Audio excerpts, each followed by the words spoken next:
Hello guys, good morning and welcome back to another video. So বন্ধুসকল বহুতৰ এটাই comment আহি আছে যে দাদা অসম বন বিভাগত এপ্লাই বেতন কৰিবৰ কাৰণে কোনটো বিভাগত মানে কিমানখিনি কোৱালিফিকেশ্যন লাগে তো তাৰ ওপৰত জনাবচোন বুলি কৈ আছিল। তো যেনেকুৱা ধৰণক AFPF constable driver, forest guard, Forester 1 তো এই যিহেতু বিভাগ আছে তো এই বিভাগকেইটাত যদি আমি এপ্লাই কৰিব বিচাৰোঁ বা আমি যদি এপ্লাই কৰিম বুলি ভাবোঁ তেতিয়াহ'লে আমাৰ কিমানখিনি কোৱালিফিকেশ্যন লাগিব আৰু কিমানখিনি এজ লাগিব তো তাৰ ওপৰত জনাব বুলি মোক বহুতে সুধি আছিলে। চ' আজিৰ ভিডিঅ'টো তাৰ ওপৰতে হ'বলৈ গৈ আছে যে যদি তোমালোকে অসম বন বিভাগৰ যদি ফৰেষ্টাৰ 1 হওক বা AFPF কনষ্টেবল হওক বা কনষ্টেবল ড্ৰাইভাৰ হওক বা লগতে যদি ফৰেষ্ট গাৰ্ড হওক তো তাতে তোমালোকে এপ্লাই আবেদন কৰিবৰ কাৰণে কিমানখিনি কোৱালিফিকেশ্যন দৰকাৰ, কিমানখিনি এজৰ দৰকাৰ তো সকলোবিলাক ধুনীয়াকৈ ভিডিঅ'টো জনাই আছোঁ। চ' ভিডিঅ'টো একদম শেষলৈ চাব। তো আমি প্ৰথম আহিম আমাৰ AFPF যিখিনি কনষ্টেবল আছে তো সেই AFPF কনষ্টেবলত তোমালোকে এপ্লাই আবেদন কৰিবৰ কাৰণে কিমানখিনি কোৱালিফিকেশ্যন দৰকাৰ বা কিমানখিনি এজৰ দৰকাৰ, ঠিক আছে। তো প্ৰথম যিহেতু হ'ব আমাৰ AFPF কনষ্টেবল, তো AFPF যদি কনষ্টেবলত যদি তোমালোকে আবেদন কৰিম বুলি ভাবিছা তেতিয়া তোমালোকৰ বয়স হ'ব লাগিব 18 বছৰৰ পৰা 23 বছৰৰ ভিতৰত, ঠিক আছে। যিখিনি ধৰ OBC আৰু ST আছে তো সিহঁতে এজ ৰিলেক্সেশ্যন পাব। তো ST পাব 5 বছৰ, OBC পাব 3 বছৰ। তো তাৰ লগতে তোমালোকৰ যিখিনি নেকি কোৱালিফিকেশ্যন হয় তো সেই কোৱালিফিকেশ্যনটো লাগিব তোমালোকক মেট্ৰিক পাছ। চিম্পল যদি মেট্ৰিক পাছ কৰা তোমালোকে ধুনীয়াকৈ AFPF কনষ্টেবলত তোমালোকে এপ্লাই আবেদন কৰিব পাৰিবা, ঠিক আছে। তো কি হ'ল যে AFPF কনষ্টেবলত এপ্লাই কৰিম বুলি ভাবিছা তেতিয়া তোমালোকৰ মেট্ৰিক পাছ হ'ব লাগিব, 18 বছৰ বা 23 বছৰ বয়স হ'ব লাগিব আৰু OBC আৰু ST এজ ৰিলেক্সেশ্যন পাব। তাৰ লগতে তোমালোকৰ যিখিনি ধৰক ST OBC আছে তো সিহঁতে 3 বছৰ আৰু 5 বছৰ এজ ৰিলেক্সেশ্যন পাব। তাৰপিছত তোমালোকে এপ্লাই আবেদন কৰিব আৰু চিম্পল মেট্ৰিক পাছ কৰিলে হৈ যাব, ঠিক আছে। তো নেক্সট আহিল আমাৰ কনষ্টেবল ড্ৰাইভাৰখিনি। যদি তোমালোকে কনষ্টেবল ড্ৰাইভাৰ যদি এপ্লাই কৰিম বুলি ভাবিছা তেতিয়া তোমালোকৰ চিম্পল মেট্ৰিক পাছ লাগিব আৰু 18 বছৰ পৰা 23 বছৰ বয়স হ'ব লাগিব। তাৰপিছত তোমালোকৰ এজ ৰিলেক্সেশ্যন পাবা, OBC 3 বছৰ, ST 5 বছৰ, ঠিক আছে।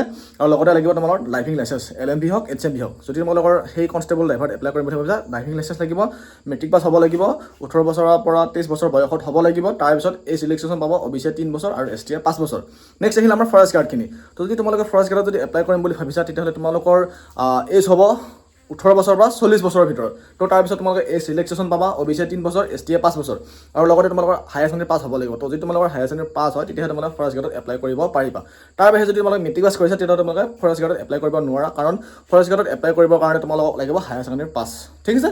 তো লাগি বয়সটো 18 বছৰ বা 40 বছৰ হ'লে তোমালোকে এপ্লাই কৰিব পাৰিবা। আৰু ধৰক আৰু এটা পদ আছে, তো সেই পদটো হ'ল ফৰেষ্টাৰ 1 পদ। যদি তোমালোকে ফৰেষ্টাৰ যদি 1 পদত যদি এপ্লাই কৰিম বুলি ভাবিছা তেতিয়া তোমালোকৰ বয়স হ'ব লাগিব 18 বছৰ পৰা 40 বছৰৰ ভিতৰত। তাৰ লগতে তোমালোকক লাগিব গ্ৰেজুৱেশ্যন।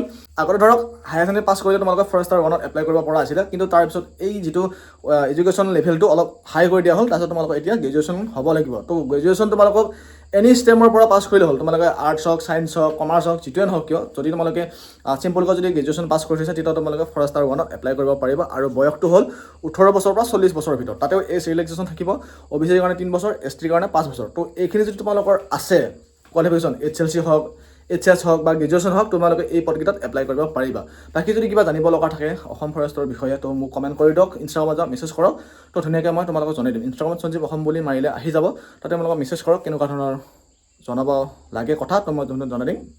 আৰু যদি AFPF কনষ্টেবল ড্ৰাইভাৰ বা ফৰেষ্ট গাৰ্ড আৰু লগতে যদি ফৰেষ্টাৰ 1ৰ যদি ডিফাৰেঞ্চটো যদি জানিব বিচাৰে ধুনীয়াকৈ কমেণ্ট কৰক, তো মই ধুনীয়াকৈ এপ্লাই কৰিম। কাৰণ আমি কি হ'ল যেতিয়া নেকি মই এপ্লাই কৰিছোঁ তেতিয়া আমি ভালদৰে নাজানো মানে গাৰ্ডৰ কাম কি, ফৰেষ্টাৰ 1ৰ কাম কি বা AFPFৰ কাম কি, কনষ্টেবল ড্ৰাইভাৰৰ কাম কি নাজানো কাৰণে আজি এনেকুৱা এটা পৰিস্থিতিত বৰ্তমান মই আছোঁ, ঠিক আছে। কাৰণ মোৰ যেতিয়া মই ফৰেষ্টত এপ্লাই কৰিছোঁ তাতে মোৰ প্ৰায় 4টাতে নাম আহিছিলে আৰু 4টাত নাম অহাৰ পিছত মই এটাতহে চিলেকশ্যন হ'লোঁ। চ' সেই চিলেকশ্যনে এই ভুলটো যাতে নহওক, তোমালোকৰ যিটো মনৰ পচন্দৰ পষ্ট ল'ব বিচাৰা তো ধুনীয়াকৈ মোক কমেণ্ট কৰক যে কনষ্টেবল ড্ৰাইভাৰৰ কাম কি, AFPFৰ কাম কি, গাৰ্ডৰ কাম কি বা ফৰেষ্টাৰ 1ৰ কাম কি, সকলোবিলাক ধুনীয়াকৈ জনাই দিয়ক বুলি কমেণ্ট কৰক। যদি লাগে তো মই এটা বিভাগৰ এটা কথা জনাই দিম। চ' তোমালোকে মাত্ৰ ডিছক্ৰিপশ্যনত কমেণ্ট কৰি দিয়ক বা ইনষ্টাগ্ৰামত যাওক, মেছেজ কৰক, সঞ্জীৱ অসম চাৰ্চ কৰিব, তাতে মই তোমাক ধুনীয়াকৈ জনাই দিম, ঠিক আছে। তো ভিডিঅ'টো চাই কেনে পালে কমেণ্ট কৰি জনাওক। আৰু যদি ভিডিঅ'টো ভাল লাগিছে তেতিয়া লাইক কৰক, কমেণ্ট কৰক আৰু কোনে কৰিব আছে সেইটো জনাই দিব, ঠিক আছে। আজিলৈ বিদায়, নেক্সট ভিডিঅ'ত লগ পাম।